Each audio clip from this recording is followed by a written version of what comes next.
Another type of fat that you write about, which I find absolutely fascinating, and what most people would probably know and understand, is that trans fat. We know that trans fat is terrible for health. We removed it from the food system here in the United States, but there were some unintended consequences that you write about. Well, we created a monster when we removed trans fat from our food because even though trans fat is generally unnatural molecules that have a kink in the molecule that nature does not make very often, and because of that, our body has a hard time metabolizing it, and it can actually block some very important enzymes that are absolutely essential for our brain and for many normal processes in the body. So trans fats are bad, but the reason they're not as bad as vegetable oils is that they are heat stable. There were a lot of animal studies that showed that these trans fats lead to obesity beyond their calorie counts and have other ill effects. Researchers were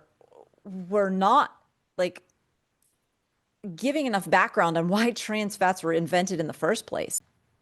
And so the scientists who wrote about the harms of trans fats kind of missed a really important point that these hardened molecules were more stable to heat than the oils that they were originally made from.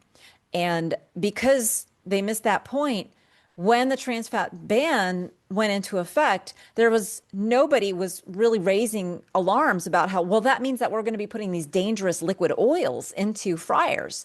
And that's what has happened now. And we are seeing the consequences now. This is having like real life devastating effects on our health.